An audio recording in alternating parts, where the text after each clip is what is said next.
What's going down, everybody? Welcome back to another episode of Commander Ad Populum. Together we are Commander for the people, by the people, for the people. My name is Ryan. This is episode 36. Welcome back if you're a returning listener. Welcome to Commander Ad Populum if this is your first episode. Before we get into any of the business of the show, I'd just like to do a quick shout out to CMDR Central. My friends Dana, Max, they had me on their show on January 6th. It launched, and if you're listening to this on the January 8th, Wednesday launch day, you might have already heard it if you listen to Commander Central. If you haven't, links to their Twitter and their show will all be in the show notes below. It was a lot of fun. I haven't heard the final product yet, but we talked about altars. I gave my opinions on some of kind of the Magic universe, and we just talked preview cards for a little bit. It was a pretty magic-y discussion, so if you're into discussion-based podcasts, you'll enjoy it. If you like my content or CMDR's content, go check them out. It's a good listen. That all being said, huge shout out to FusionGamingOnline.com. They are the official sponsors of Commander Ad Populum. You can head over there for all of your gaming needs, and of course you can check out themanabase.com where you can find all of Fusion's sponsored content. YouTube's, articles, podcasts. Of course you can find Commander Ad Populum there. And of course, FusionGamingOnline.com is where you can order cards, send them directly to me. I get them within 2 to 3 business days. If you need cards altered, happens all the time. Great way to achieve very affordable, very fast shipping to have your cards turned around out my door back to you altered in a very timely fashion. I pride myself on being very quick because Fusion is so quick to ship to me because they're very close to where I live. Second big shout out, all of the Patreon supporters, patreon.com/CADPopcast. I very much appreciate all of your support. You guys allow me to do what I do as a content creator full-time. Huge shout out to newest patron, Jeremy Gribas. Welcome to the Commander Ad Populum Discord family, as I call it. Unlocking the Discord channel is one of the benefits to becoming a patron. And coming up in 2020, there's going to be some new Patreon benefits unrolling to everybody who's interested or in a position to help support the show, help the show grow. One of those benefits is going to be a weekly deck tech. And today's community topic is very loosely and quickly about commitment in 2020. One of the things I'd like to commit to is a deck tech every single week. And those are going to be Patreon submitted lists. And I would love to feature every single deck that's sent to me in 2020. So if you like my content and you like deck techs, I would love to feature your deck. There's always additional knowledge and additional tweaks or suggestions that a fresh set of eyeballs can help provide to you, even if it is a long-time deck of yours, a tune deck, something that has lots of comments on a deck aggregation site or that you've played for a long time, competitive, casual, whatever it is. I'd like to take a look. I build lots of decks. I tweak and tech lots of decks on Commander Cookout. And of course, I deal in Magic cards all day. So maybe there is some little tiny thing that I can suggest, or the mana base this, or the creature count that, or you can tell me about your meta, and I can make a suggestion based on kind of your play environment. So I would love to do that. Check out the Patreon benefits for more info on that. And when I say I want to feature every single deck that's sent in, that does mean that I am even committed to doing an extra show. So if that means, 3 shows per week, until I'm caught up on decks, I'm willing to do that because I want lists to come in. I want to see more. I want to grow as a person, as a Magic player, as a deck brewer, as a podcaster, content creator. I think that this is going to be an excellent way for you and I to connect, whoever you are out there in podcast land, and a great way for me to grow as a Magic player. So of course, if you have any suggestions on any of that kind of stuff, you can shoot me off an email or shoot me a deck list. Get yourself in line for a deck tech when I hit that stretch goal on Patreon. I'm only 11 patrons away, and I've set that as a number for myself to work towards and to make sure that I can take the time and spend the time that is required to do a good job on this, both in reviewing the deck and putting together suggestions and also editing it so it doesn't sound just like choppy guy talking to 4 walls in his studio. I want it to actually sound good so it is enjoyable. And of course, those will be, 25 to 35 minutes long, like Commander Ad Populum is now. And maybe like a Thursday, Friday, Saturday launch, just depending on where it works into my weekly schedule. But once I kind of know more and have that solidified, of course, I'll let everybody know so they can schedule an extra show into their commute, their bike ride, their jog on the treadmill, whatever it is. So if you have any suggestions, concerns, shoot those off, cadpopcast@gmail.com. You can get a hold of me at cadpopcast on Twitter. My DMs are set to open, so if you wanted to communicate through there, of course, you can communicate through the Commander Ad Populum Facebook page by sending me a direct message, and of course, patreon.com/cadpopcast messenger service. If anybody uses that, I'm not sure. I send out thank yous through there, and you get an email notification. If that works, great. If it doesn't, hit me up on any of those other coordinates. So just quickly, I wanted to touch on commitment in 2020. I'm not one of those new year, new you type of people. I'm not really one for New Year's resolutions. I'm not really one for setting a new goal in the gym. What I strive for generally is doing the best job that I can on a regular basis. I strive on continual self-improvement. And what that means, I'm going to roll out of bed, I'm going to put my socks on, brush my teeth, and be as consistent at the highest level I can be that consistent at as often as I possibly can. The Magic functional equivalent would be building a deck with a high floor. You want the baseline deck, any random hand in any random environment or meta or LGS to operate well all the time. And you achieve this through scheduling, planning, communication with the people that you live with, your family, your children, your spouse, your parents. You achieve it in Magic the same way. Communication with your play group, explanation of what your deck does when you sit down and play a game of Magic.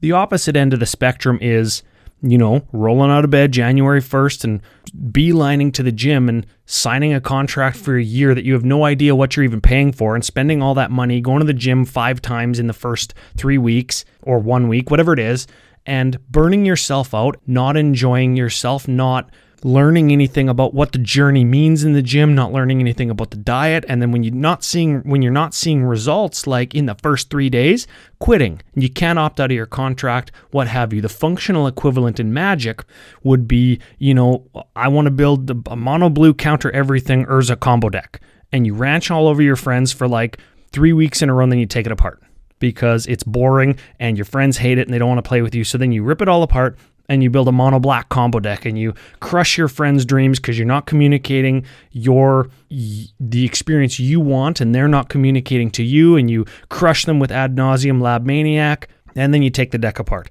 And then you build Consultation Kess and you ranch all over them with combos again, and then you take the deck apart. It's the functional equivalent of not communicating with the people around you, not setting the expectation for yourself to operate on a baseline high level. And then if you do fall off of that, or you get bored or something gets stale in your life, like that gym routine that you think is not working because you're not seeing the immediate results, jumping ship and not holding yourself accountable. Right? Oh, the gym's not working. I'm gonna try going on whatever diet. Oh, that didn't work. I'm gonna try do this over here. Oh, it didn't work. Right? Urza didn't work. My friends aren't having fun. Consultation Kess didn't work. My friends aren't having fun. That other combo deck didn't work. My friends aren't having fun. Communication is key to setting expectations for you and the people around you. It's even more true this time of year. If you're listening right around the new year, 2020 just started. Decide what you want, do some research on it. That could mean books. It could mean internet. It could mean that. It could mean going to talk to somebody like a professional in the industry that you want to improve in. And lots of people this time of year is gym memberships and getting in shape and losing weight.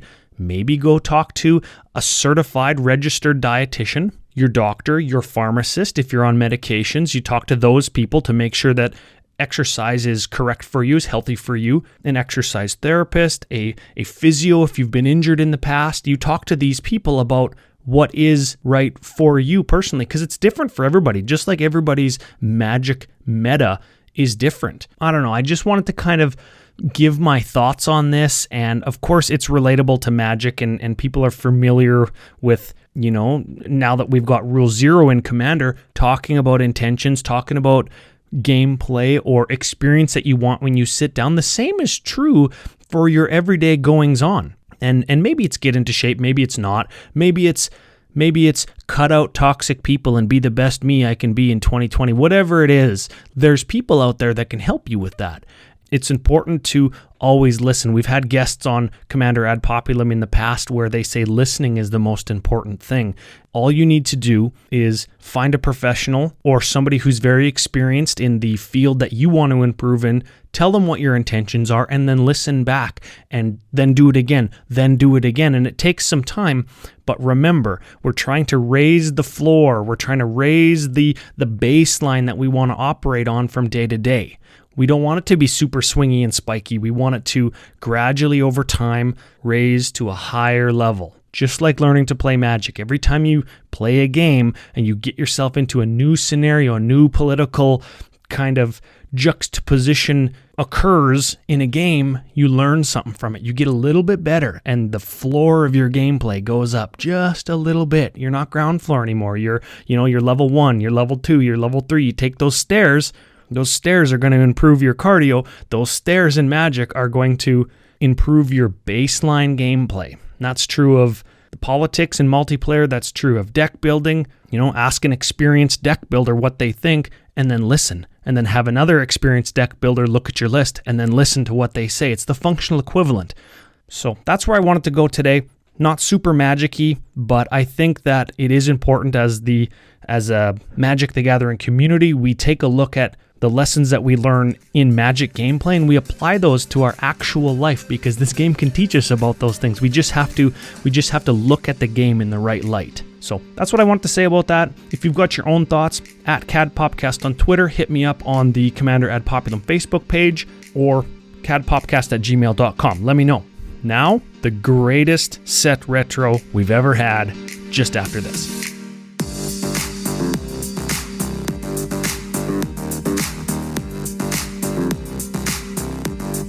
Okay, we are doing Invasion. And this is the set that I really became a Magic player. Came out on October 2nd, 2000. The 21st Magic the Gathering expansion. So we've done 20 of these set retros. And now it's time for Invasion. 350 card set, so it's one of them big sets, and it's got a abnormally smaller than normal monocolored sections. So there's less white cards, less blue cards, less black cards, etc. than normal sets, because they built this set to be a multicolored draft experience, and it is sort of the first one. So there's extra gold cards, there's extra fixing in artifacts, there's extra fixing in the non-basic land suite in the set, and it's awesome. And there are a ton of Commander playables and Commander staples in this set, and all of Invasion block. There's 3 sets. We're going to cover them all, of course. Couple quick things. First evers in Invasion. Split cards. First set. Domain that cares about the number of basics you have. Invasion. Cards where you have to choose. Divvy cards where you set things into different piles. Invasion. Kicker. Invasion. This set was so sick. It was full of cycles. We know that Wizards love cycles. They're across all rarities.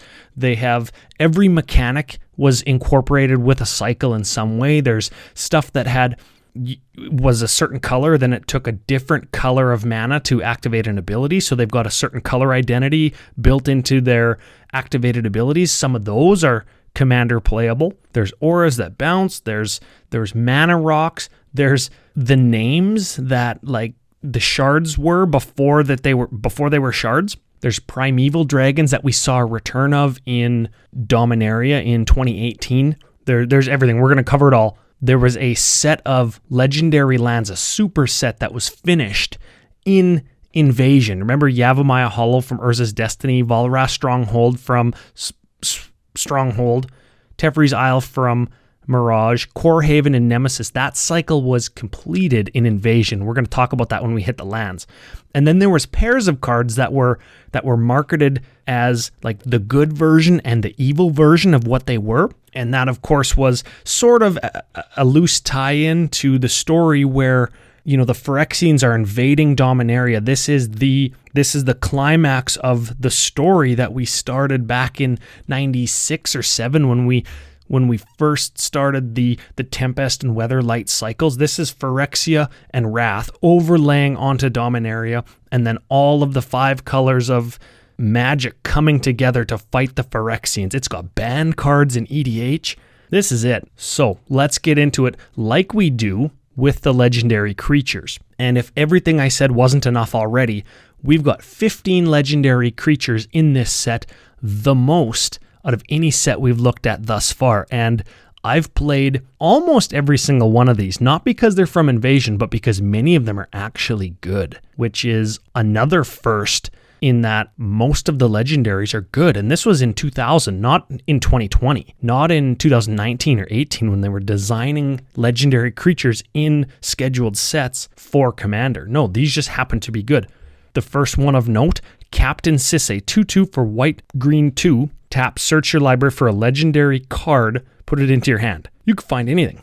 And this runs the gambit between legendary tribal, stacks or prison type decks. It's had ties to CEDH when you could tap to find a Paradox engine. You could play Paradox Sisay. This card has wrecked me for sure at Magic Fest Vegas 2 years ago, where I played the Paradox Sisay Stacks Lockout combo deck. We've got the Primeval Dragons, Crosis, Daragaz, Dromar, Rith, and Treva.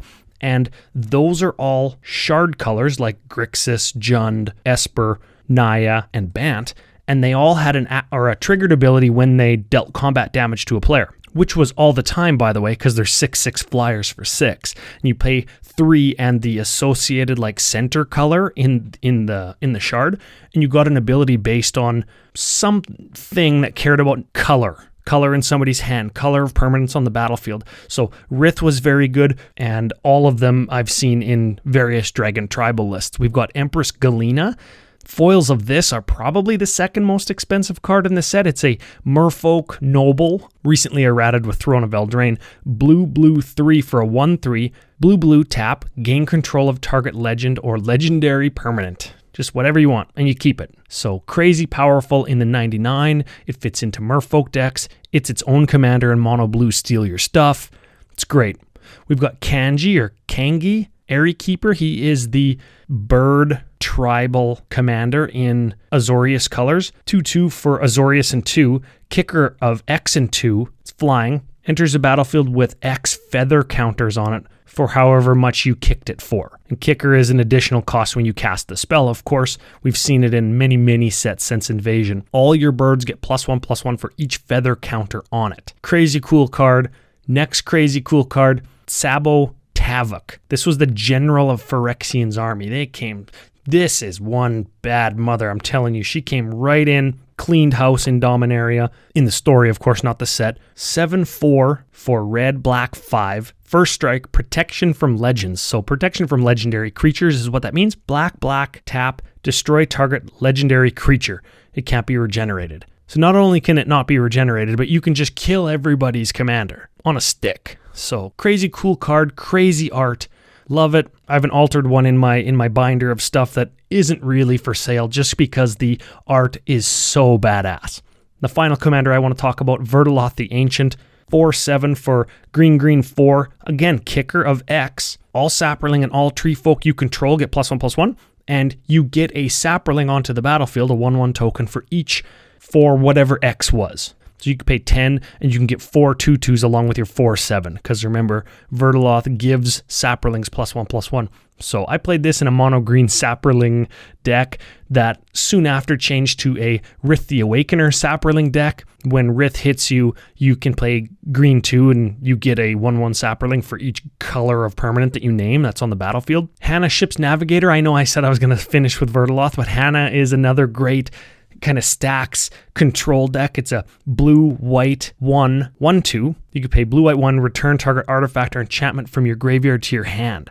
So anything that you have to sacrifice or anything that gets killed, you can just get it back. So crazy cool commanders, crazy cool set. Let's look at the rest of it right now. We're going to start things off with Crusading Knight. That was one of those white and black, good and evil type cards where you might have seen a little, like foils might have seen a little bit of a spike in price when Sir Gwyn of Ashvale was printed in Throne of Eldraine. It's a 2/2 for white, white 2, protection from black, gets +1/+1 for each swamp your opponents control. And in Sir Gwyn decks, you can play Urborg, Tomb of Yawgmoth to make all lands on the battlefield swamps. So your Crusading Knight turns into essentially an XX, where X is the number of lands on the battlefield plus its base power and toughness of 2. So what's that? A 20/20? A 30/30 for 4 with Pro Black? It's almost a one-shot kill almost every game, I bet. So the first of the Divi cards that I'd like to talk about is Death or Glory, a sorcery for white 4. Separate all creature cards in your graveyard into 2 face-up piles. Remove the pile of an opponent's choice from the game. The other one gets returned to the battlefield. So this is kind of like mass reanimation in white. You get sort of what you want if there's one really powerful thing, you put it by itself in its own pile, and your opponent might exile that, and then you just get everything else in your graveyard, or vice versa. Next one, Divine Presence. And this is kind of a Pillow 40 card, of which there were lots of in the set, because part of what white and green and blue did in Invasion was help protect Dominaria from the invading Phyrexians. So these represent races of people or magical things in Dominaria protecting the plane from the Phyrexians. So Divine Presence, white 2, enchantment. If a source would deal 4 damage or more to a creature or player, that source deals 3 damage instead. So if anything's attacking you or anything is burning you for 4 or greater, it only does 3, full stop. Super cool against opposing attacking creature decks or what have you, right? Another good example, Fight or Flight. Enchantment for white 3. At the beginning of each opponent's combat phase, separate all creatures that player controls into 2 face-up piles. Only creatures in the pile of that player's choice can attack this turn. So essentially you're just separating their creatures in half or splitting the damage in half, whatever that looks like, so you only take half. Global Rune is another one for people who play multicolor destroy all lands decks. I don't know if that's anybody, so I'm not going to read it, but if you're looking for Armageddon type effects, Global Ruin. Harsh Judgment is another one that people should look up. I'm just going to skim a few because I could talk about every single card in this set. Shackles. For you enchantment players, you could go white 2, enchanted creature doesn't untap, but you can pay white and return it to your hand. So you can get additional artifact, additional enchantment cast triggers, and you can keep different creatures tapped down. There's Spirit of Resistance. If you control a permanent of each color, prevent all damage that would be dealt to you.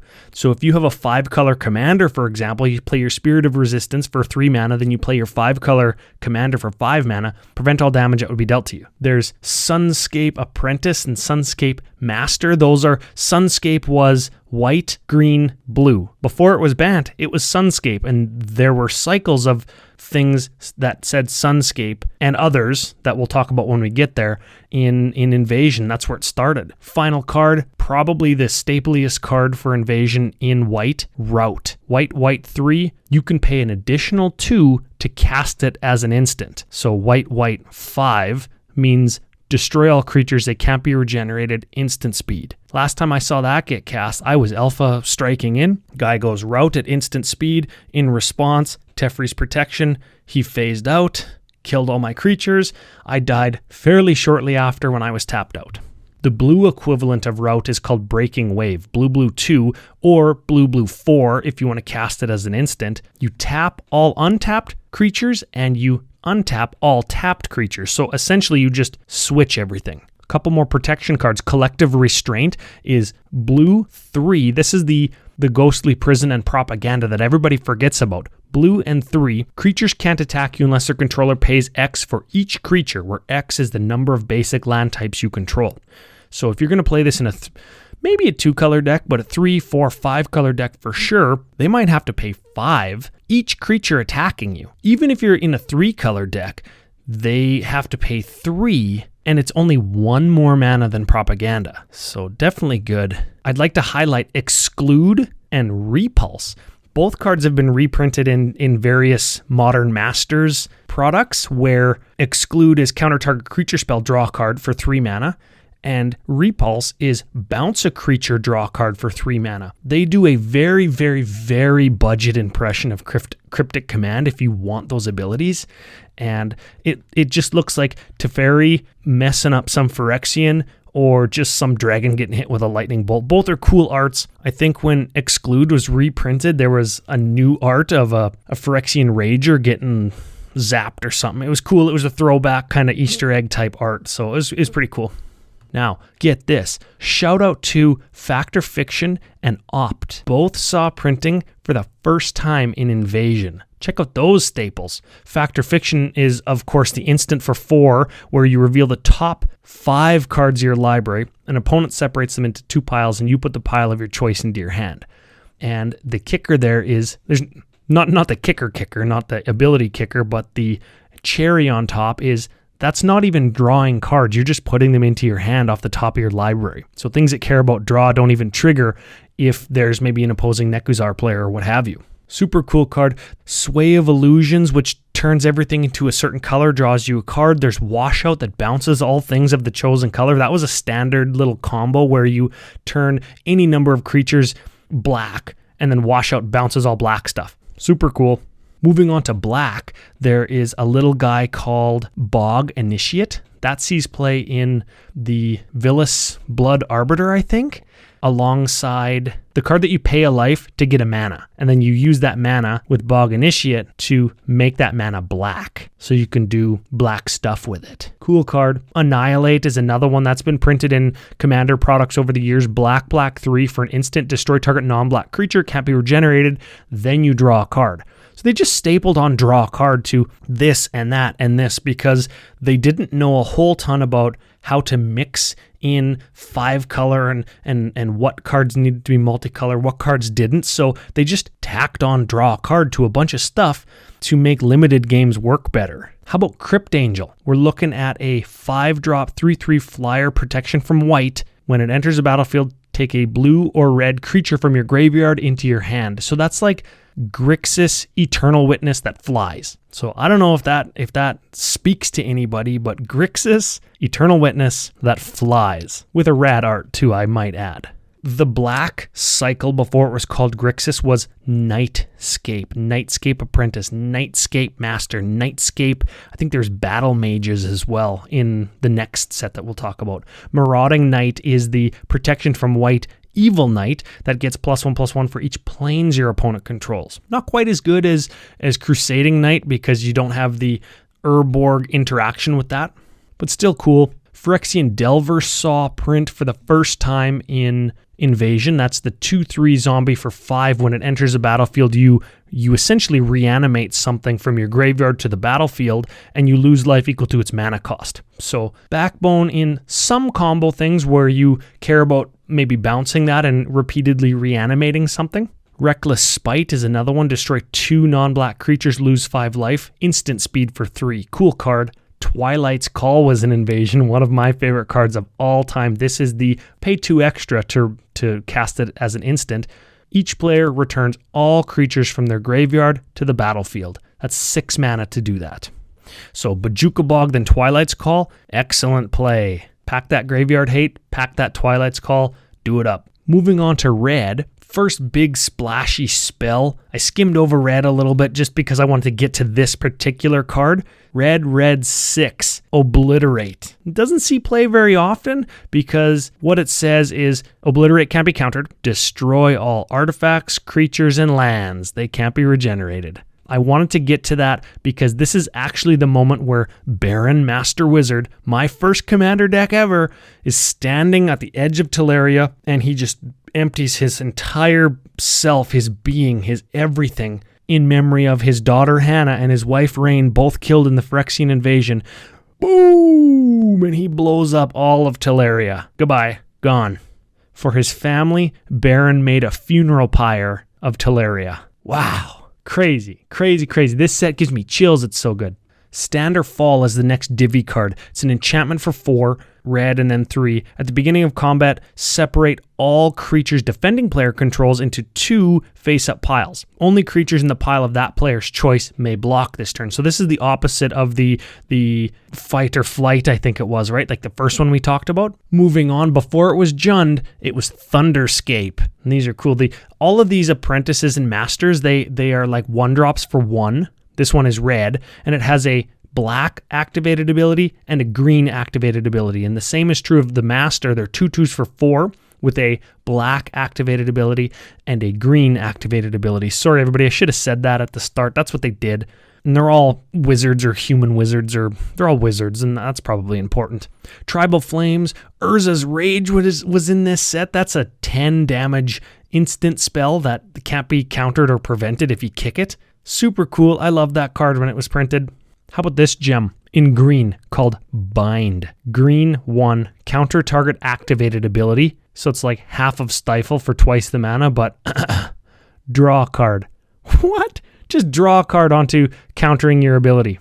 So if you play in a meta that has a ton of commanders that have activated abilities, or utility lands that have not mana abilities, because you can't counter those, but just random activated abilities like a Maze of Ith or a Maze's End, yeah, Bind, kill them on the crackback. Harrow was printed in this set, of course. Instant speed, sack a land, get 2 basics into play untapped. Great card. Muldrotha players will know what I'm talking about there for sure. We've got the first printing of Restock. So that's kind of like Regrowth, except it's 5 mana, get 2 things back. Instead of 2 mana, get 1 back. So cool card there. Tangle. One of the best fogs that exists is Tangle. Green 1, instant, so a little bit more than Fog to prevent all combat damage that would be dealt this turn, and then attacking creatures don't untap during their controller's next untap phase. Very cool card. Keep them tapped down. It's like 2 fogs on 1 card for 1 player. You hold that fog until there's maybe only 1 opponent left, or only 1 opponent that has a meaningful board that you care about fogging. You just keep them tapped 2 turns. Cool card. Before it was Naya, it was called Thunderscape. Just want to mention that. Getting into the gold cards, we've got Absorb. That was, I think, reprinted in Dominaria, or was it War of the Spark? Anyways, it's blue, white, counter target spell, gain 3 life. That's a cool card. Armadillo Cloak, Aura Mutation. That was an Invasion original. Aura Shards was in here for the first time. Aura Shards. Everybody hates Aura Shards. That's it. That was an Invasion. Green, white, 1, enchantment. Whenever a creature enters battlefield under your control, destroy target artifact or enchantment. Yep, that was real life. Here's a couple little staples in your Rakdos decks, or hidden gems in your Rakdos decks. Sorry. Backlash was an instant for red, black, 1. Tap an untapped creature. That creature deals damage equal to its power to its controller. So the creature deals damage. That's important. So if you've got a Infect meta, Blightsteel meta, or big creature Voltron meta where you can tap a commander with 21 or more power in response to maybe a Lightning Greaves equip. Cauldron Dance, another cool one. Instant speed, 6 mana, black, red, 4. You play it during combat. Return target creature card from your graveyard to the battlefield. Gains haste. Return it to your hand at the end of turn. Put a creature card from your hand onto the battlefield. It gains haste. Put it into your graveyard at the end of turn. So you're switching graveyard and hand for 2 creatures. They both gain haste. It's kind of, hear me out, sort of like a tooth and nail, but one of them has to be in your hand, one of them has to be in your graveyard, which is sort of fine if you have, let's say, Cauldron Dance and Final Parting. Final Parting being a tutor from Dominaria, 5 mana, search for 2 creatures, put 1 into your hand, 1 into your graveyard. Cauldron Dance, kill your opponent. Super cool. Coalition Victory was printed in Invasion, and it's banned in Commander. So you tell me on Twitter @CadPopcast, is green, red, black, blue, white, 3 sorcery. You win the game if you control a land of each basic land type and a creature of each color. Is that a ban-worthy card? Let me know. Oh, there's just so many cards I could touch on in this set that I remember playing. I remember Overabundance is a mana doubler that deals damage when you tap lands. There's Reckless Assault, one of my most terrifying arts in all of Magic. Look it up, Reckless Assault, only in Invasion. Sterling Grove gives your enchantment Shroud, and you can tutor for an enchantment. There's Undermine, counterspell, target, they lose 3 life. Vile Consumption is a stacks card. Split cards. There's cameos. The cameos were like the original 3 mana tap to give you 2 different colors mana rock. So they're kind of like Clue Stones now, but they don't tap to draw you a card. So they've kind of faded into antiquity, but they were the original. There's Tsabo's Web. When it enters the battlefield as a 2-drop artifact, you draw a card, so that's already cool. Lands with activated abilities that don't untap during their controller's untap steps. So that was specifically put into standard to counteract Rishadan Port, but it's also good now to counteract Rishadan Port in Commander, but also to counteract things like Corehaven, Maze of Ith, Mystifying Maze, things like that, where if you want to tap to use them, it's not going to untap, and Tsabo's Web already made me my card back when it ETB'd. Before we get to the lands, though, I mentioned the second most expensive foil being Empress Galena. The most expensive foil card in Invasion, and probably the most expensive non-foil, even though it's been reprinted, Phyrexian Altar.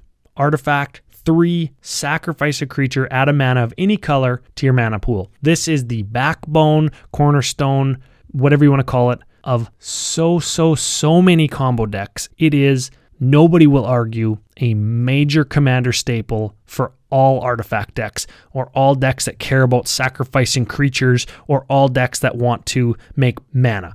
My favorite combo with it is in my zombie deck, you sacrifice a Gravecrawler to get a black. As long as you have another zombie on the battlefield, you can cast Gravecrawler from your graveyard with that black. So you can infinitely sack Gravecrawler. And if you have things like Zulaport Cutthroat or Blood Artist, you can infinitely sacrifice and get death triggers from your Gravecrawler to get infinite life drain on your opponents. So that's the kind of stuff that Phyrexian Altar does. You could literally just Google Phyrexian Altar combo and then the color that you want to play the card in, like the color deck you want, and you'll just get lists and lists and lists of combos. It's like Ashnod's Altar that we reviewed in Antiquities, but it gives you 1 colored mana instead of 2 colorless mana. Both have their place, and a lot of the times they go right alongside each other in the same deck because they're trying to do the same thing.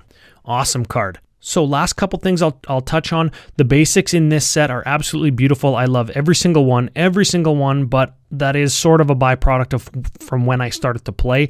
My favorite swamp in all of Magic is Invasion Swamp number 339, illustrated by Ron Spencer, my favorite artist. It's got a little lizard on it, little quill spike guy sitting in a tree.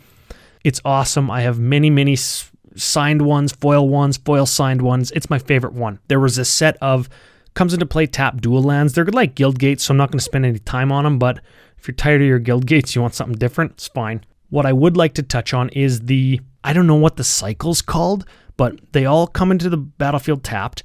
There's 1 for each color, and then they sacrifice to give you 2 more colors. So example, Ancient Spring enters the battlefield tapped, taps to give you blue, but you can tap it and sacrifice it to add black-white to your mana pool. So it'll give you a blue every turn, but if you need a black and a white, it'll give you that. And these were put in at common for the limited environment, so they come into play tapped regardless, but you could always make blue with your Ancient Spring. But if you were playing that Stormscape deck, that was Esper before it was Esper, I forgot to mention that. If you were playing that Stormscape Esper colored deck, you could sacrifice your Ancient Spring for white and black on the same turn. So those are a whole cycle. I play exactly one of them in Commander now called Sulfur Vent. Enters the battlefield tapped, gives you a black, but you can sacrifice it for blue-red. And I play that in my Lord of Tressorhorn deck because the mana in that deck is what makes that deck budget, because there's no crazy, dual lands or whatever in it. Final card of the day. This is the one that finished the super cycle of crazy lands like the Corehavens and the Volrath Strongholds. This was Kelden Necropolis. It's a legendary land. Taps for colorless, fine. You can go 4 red, tap, sacrifice a creature. It deals 2 damage to target creature or player. So shock on a land at the cost of functionally 6, but the key there is sacrifice a creature. So if you have a deck that cares about that, and doesn't really care that this is a colorless land, you do have a sacrifice outlet on a land, which just taps for mana when you don't need to sacrifice. So that's probably an important card in commander decks somewhere. Maybe it's a hidden gem. Maybe sacrificing and paying 5 is just too much. I'm not sure, but it probably goes in some decks. At me on Twitter, at CadPopcast, if you play Kelden Necropolis or have ever seen it played. I've played it maybe in one deck ever. And that's it. I love the basics. I got foil basics, foil invasion basics. I'm working on collecting the whole set. That's kind of just a slow thing that I've been doing over time. And I love it. Next week is Plane Shift. Love it. Next week, Apocalypse. Love it. We're going to be talking about all those sets. It's going to be super great. If you want to pick up any cards from these sets like I have, FusionGamingOnline.com for all of your invasion needs, of course. I'd like to thank the Patreon supporters, patreon.com/CadPopcast. Of course, go there. Make sure you check out the benefits. If you're thinking about pledging in the new year, shoot a deck list my way, cadpopcast@gmail.com. Once I hit the stretch goal, there's going to be deck techs every week. I'm super excited for it, but again, I just want to make sure that support is in place so I can take the time required to do a really good job with it, because I don't want to half-ass anything. I do want to do a good job for everybody because y'all support me so much. I want to make sure that I give you the best product that I can, the product with the highest floor that you can have a good expectation of week in, week out. So thanks for listening. Again, shout out to Max and Dana at CMDR Central. I very much appreciate being on their show. If you like Commander Ad Populum, make sure to like, follow, retweet, share with a friend. Sometimes sharing with a friend or just telling your local game store about the cast is all of the help that you can give, and I, of course, appreciate that and would encourage anybody to do it because I love doing it and I want people to love talking about it. So with that, everybody, I will see you next Wednesday.